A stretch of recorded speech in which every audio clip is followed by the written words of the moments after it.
I'm Miles Carter, 42 now, but I'll start this story with the kind of lesson a man only learns once and never forgets. My father wasn't much for long talks.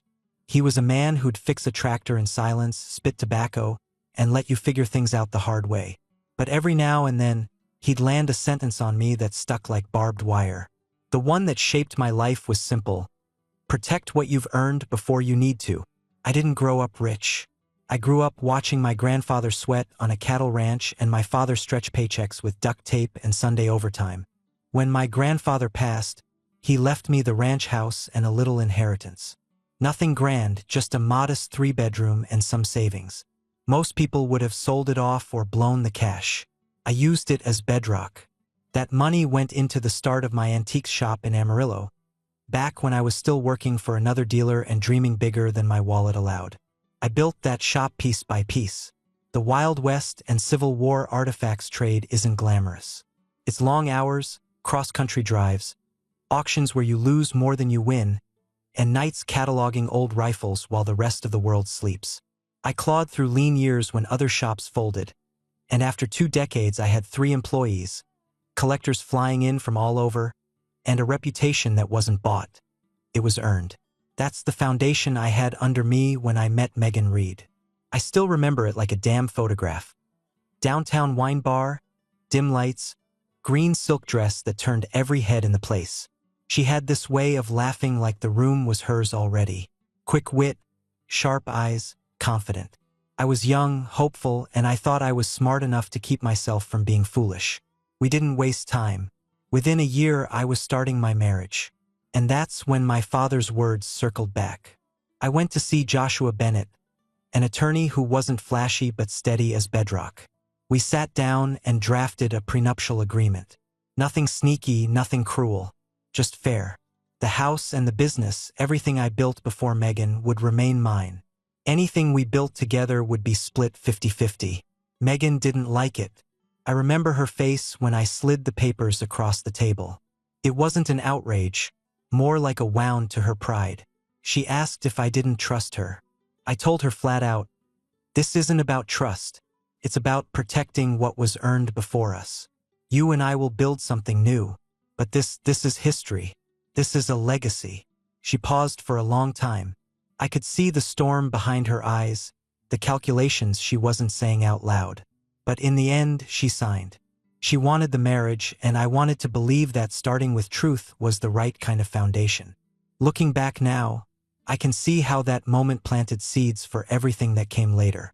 At the time, though, I thought I'd made the smartest move of my life. I walked out of Joshua's office with a signed prenup in my hand and a future wife on my arm. I told myself I was protected. I told myself this was how men keep their footing in a world that's always ready to strip them bare. It didn't feel romantic. It felt necessary. And sometimes necessity is all a man can trust. From the outside, 17 years looked solid. People saw a man who built an antiques business from nothing, a wife who kept herself sharp, and a daughter who had her mother's cheekbones and my stubborn streak. They saw vacation pictures, Cabo sunsets, Hawaiian luau's, Italian cobblestone streets with wine glasses in our hands. They saw Sunday mornings with pancakes on the griddle and neighbors drifting through summer barbecues. What they didn't see were the cracks forming under all that paint. Ava, our daughter, was a sharp kid. By the time she was 10, she could walk through my shop, glance at a piece, and tell me if it was worth my time or if someone was trying to peddle junk. She had an eye for detail, and I loved watching her grow into it. But adolescence has a way of changing things. Those early smiles and questions shifted into eye rolls, crossed arms, and silence that weighed heavy. The Winchester rifle incident sealed it. One afternoon, she came into the shop with a couple of her friends. She picked up an antique Winchester off the rack without asking, held it sloppy like she was posing for some Instagram picture, and nearly cracked the stock against the glass counter. I snapped, told her flat out she needed to respect the work and the history that kept the lights on. She didn't flinch, didn't apologize, just rolled her eyes and muttered about how, "It's just old junk." That line cut deeper than she knew, because it was a phrase I'd been hearing from her mother. Megan had started belittling the business too, always under the guise of a joke. At first it was small, Don't bore them with your cowboy stories at parties. But it grew into, this shop will never be more than dusty rifles and moth-eaten jackets. The words had a sting, and they piled up like rust. Then came the late nights. Megan sitting out on the patio with her phone glued to her ear, voice pitched soft, like she didn't want me hearing. I'd ask who she was talking to, and she'd brush it off as networking. I didn't buy it, but I let it slide because a man doesn't want to start a war every time his gut twitches. The signs stacked higher.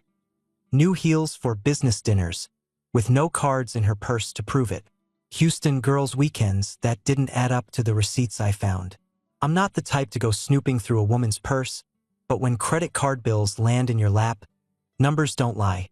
1,000 here, 300 there, hotel bars and boutique stays that didn't fit the picture of a weekend with friends. But here's the truth about marriage. You can know something's wrong and still tell yourself it's fine. You want to believe the rhythm of family life is stronger than the cracks. You want to believe that Sunday pancakes mean more than patio whispers. So I kept flipping burgers at barbecues, kept booking the family vacations, kept showing up to Ava's school events.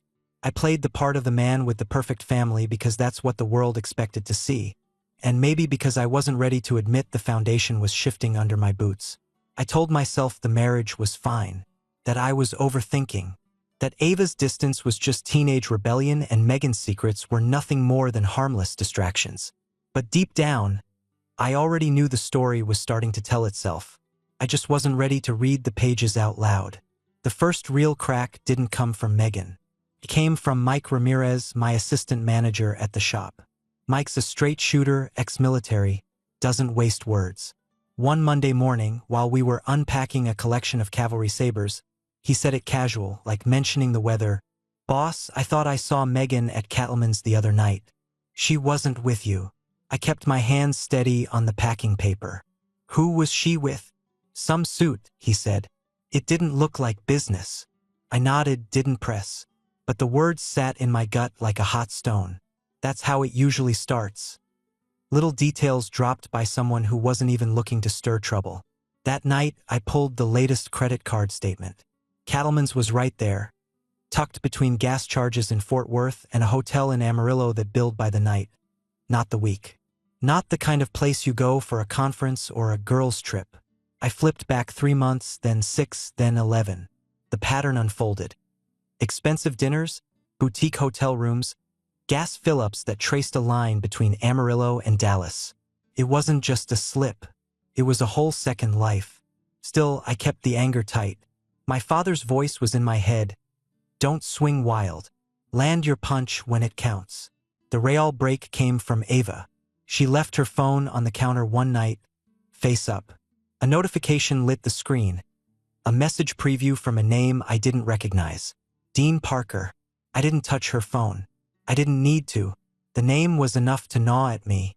I went to the old laptop Megan used years ago, the one she'd abandoned for an iPad. Password recovery was easy. Hell, I'd helped her set it up when we were still in that stage where trust came easy. I reset it, logged into her old Facebook account, and there it was, a message thread that stretched back nearly a year. 11 months of words that were sharper than knives. "You've always been my true love. I can't wait until it's just us. What if she's yours, Dean?" That last line nearly buckled me. What if Ava wasn't mine? The timeline matched too well. The years overlapped, the months lined up. I sat there staring at those words while my whole body went cold. 17 years of raising a girl I thought was mine. Every scraped knee, every science project, every bedtime story. Suddenly all of it under suspicion. I shut the laptop, sat in silence for an hour. A man could have smashed that machine into the wall, stormed into the bedroom, ripped the whole house apart with shouting. But rage doesn't fix the truth. Rage doesn't stand up in court. Evidence does. So I made a choice. Emotions later. Evidence first. I started screenshotting. Every message, every date stamp, every photo. I tagged files, saved them to a hard drive, and backed them up twice. Then I gathered receipts, bank statements, credit card charges. Anything that tied her movements to him. I wasn't just a husband anymore. I was building a case. The anger didn't leave. It burned steady in my chest, but I held it down. turned it into focus. That's the thing about betrayal. It can break you if you let it, or it can sharpen you into a man your enemies regret crossing. By the time I shut the laptop for good that night, I knew two things. 1, Megan was gone in every way that mattered. 2, I was about to find out if my daughter, the girl I'd raised and loved, was even mine by blood. And no matter how much it tore me up, I wasn't going to swing wild. I was going to aim, and I was going to hit where it counted. The morning after I found those messages, I walked into Joshua Bennett's office with a folder under my arm. Joshua had been my attorney since before I said, "I do." He was the kind of man who never flinched, steady as oak in a storm. I'd watched him turn other men's panic into order, and now it was my turn. I laid out the screenshots, the credit card statements, the hotel bills. His posture shifted the second he realized I hadn't come in half-cocked. He flipped through the papers without a word, the kind of silence that means respect. "The prenup still stands?" I asked. "It's airtight," he said. "Your house, your business, they're protected. But the vacation property in the hill country and the downtown rental? Those fall into marital status. She can fight you on those." I nodded. "We'll fight." Joshua leaned back. "And Ava." That word landed harder than I wanted to admit. I told him about the Facebook messages, the line that changed everything. "What if she's yours, Dean?" He didn't blink. He just said, "We'll get a court-authorized test. Until then, you hold steady. No confrontation. No fireworks. Evidence first, emotions later." It was the same advice I'd already given myself. Strategy over shock. The next 2 weeks felt like living two lives. At the shop, I was Miles the dealer, buying, selling, talking provenance with collectors. At home, I was a quiet archivist, cataloging proof instead of artifacts. I inventoried everything we owned: the house, the furniture, the accounts, the shop stock. Every receipt had a date. Every date had a story. Mark Collins, our accountant, ran numbers for me on the side. Megan's spending bled through the ledgers like ink on cheap paper. Hotel charges, boutiques, dinners stacked high against the family accounts. Numbers don't lie, and these numbers screamed. Then the call came. Joshua's voice was even, but I heard the weight in it. "Miles, the results are back. Ava isn't your biological daughter." It was like a shell burst right in the middle of my chest. The kind of hit that makes the ground tilt. I sat down at the kitchen table, staring at the wood grain like it could anchor me. 17 years.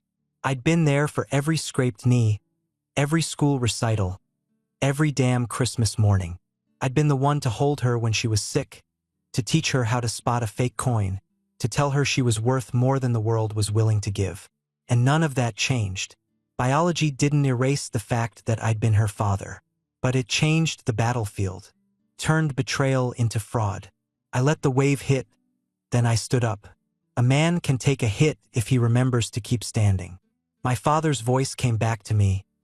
"Protect what you've earned before you need to." Well, now I need to, and I wasn't about to let 17 years of lies strip me of what was mine. Joshua told me to hold steady, so I did. No confrontations yet. No shouting matches in the kitchen. I stayed calm, kept my tone level at the shop, showed up to Ava's school events like nothing was wrong. All the while, I carried that folder, thick with proof, like a weapon I wasn't ready to draw. It wasn't about breaking down. It was about building a case so strong that when the time came, Megan and Dean wouldn't just be caught, they'd be cornered. And when that day came, I'd be ready. When you've got proof in your hands, the worst thing you can do is tiptoe around it. Joshua said clarity works best when it's public and undeniable, so that's how I played it. Megan got served at her office. Not at home, not in some quiet corner where she could spin the story first. Right there in front of her coworkers. Maximum clarity. That night, I came home calm. Not triumphant, not shaking, just calm. I laid out the folder on the kitchen table. Credit card statements. Screenshots of messages. The paternity test with the court seal. Each page faced up, neat and square, because truth doesn't need theater. Megan walked in, saw the stack, and froze. Her face went white, then red, then tight with anger. "What the hell is this, Miles?" I didn't raise my voice. "It's what you've been doing while calling yourself my wife." She grabbed at the papers, scanning them fast. Outrage, excuses, tears. She cycled through them all. Claimed it was only emotional.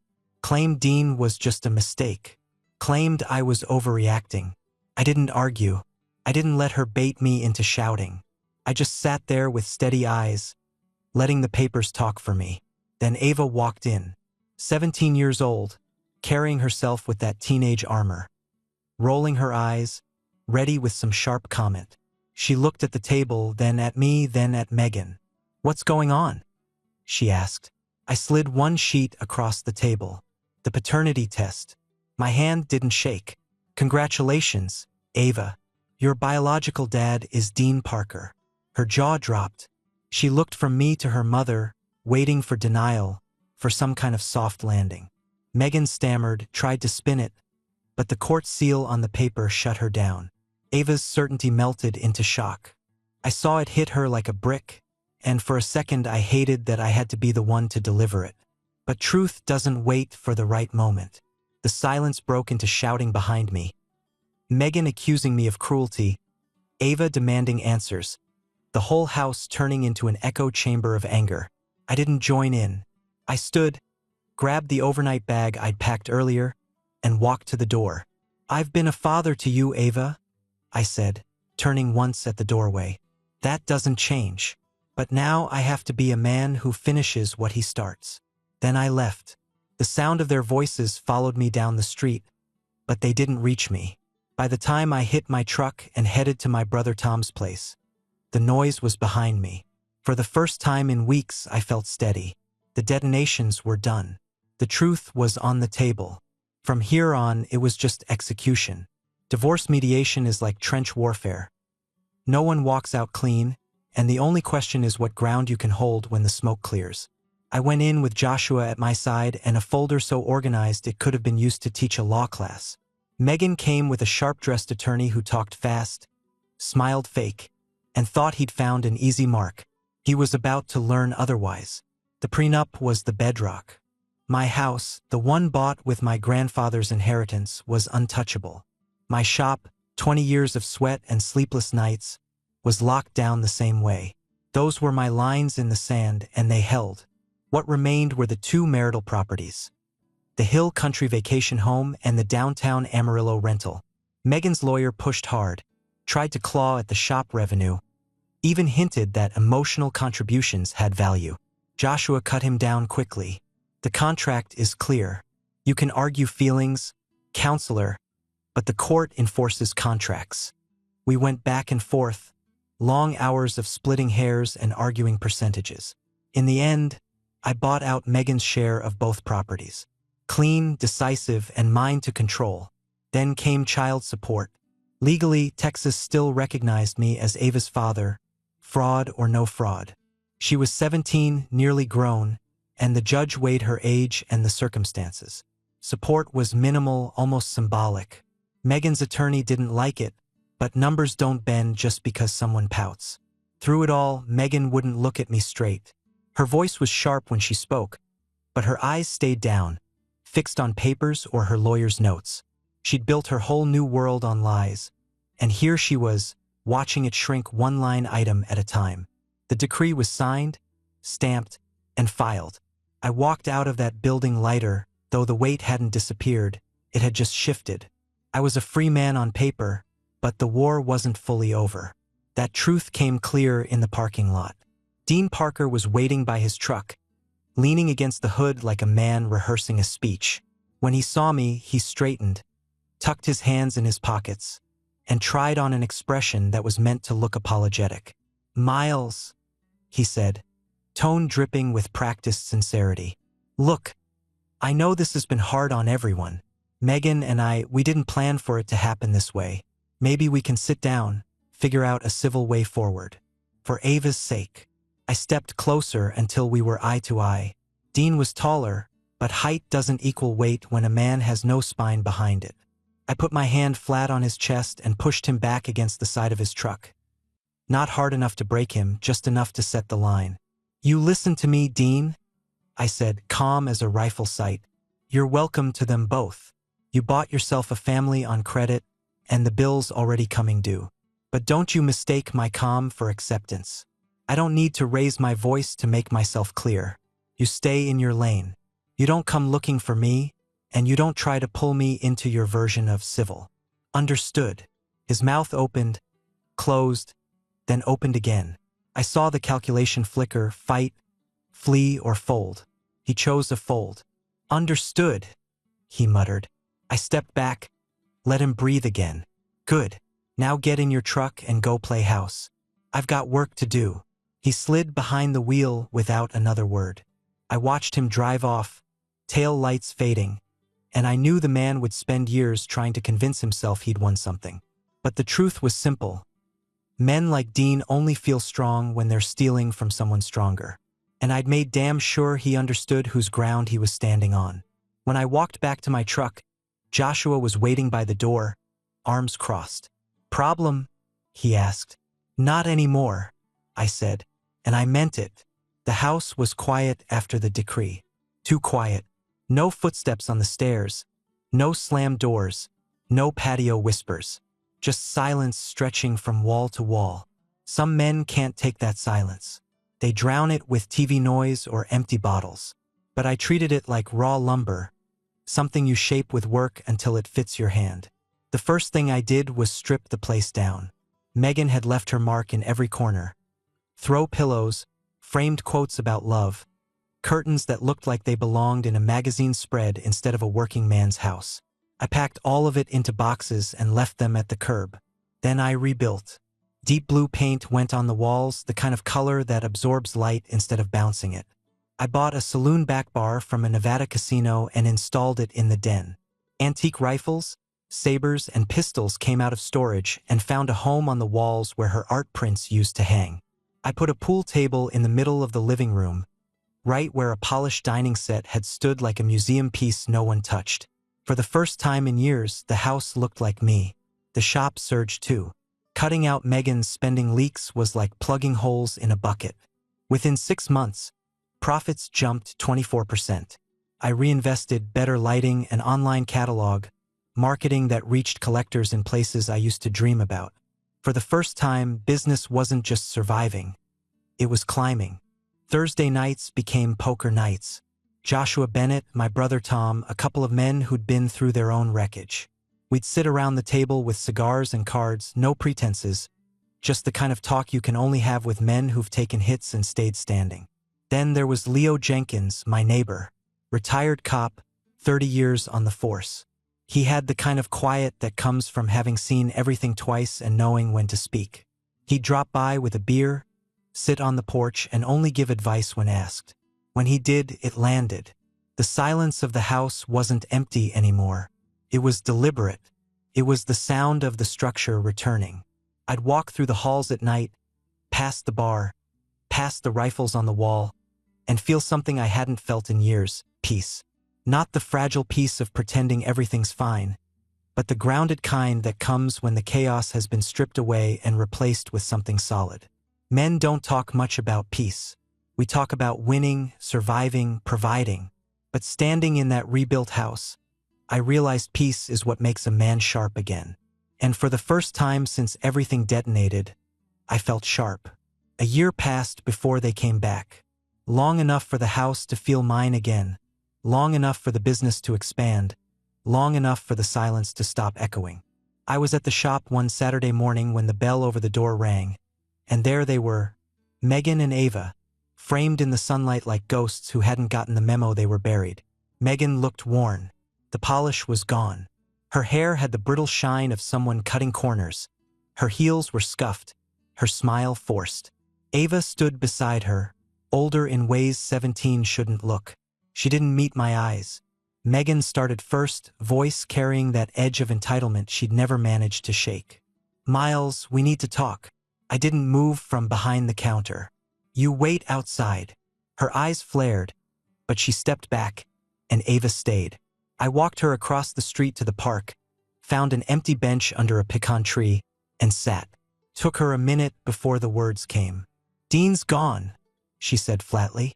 Money's gone too. Mom pulled me out of private school. We're in some apartment in Dallas. It's... Her voice cracked, but she pushed through. It's not what she said it would be. I let her spill it all. The fights, the broken promises, the lies she'd believed because it was easier than facing me with the truth. She talked until her voice ran dry. I didn't interrupt. I just listened, the way I always had, even when she'd stopped listening back. When she was empty, I spoke. You want a second chance? Fine. But it comes with terms.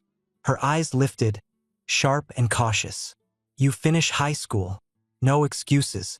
You hold a part-time job, earn something that's yours. You communicate with me directly, not through your mother. And we make it formal. Joshua will draw up the paperwork. Boundaries in writing. She blinked hard, caught between shame and relief. And Mom, Megan is not part of this arrangement. She made her choices. These are yours. Ava nodded slowly, the kind of nod that means acceptance even if it stings. I'll do it. I walked her back to the shop. Megan was pacing outside, arms folded tight. When she saw Ava's face, her mouth opened, but no words came. Ava looked straight at her. I'm staying with Dad. The resignation in Megan's eyes wasn't defeat.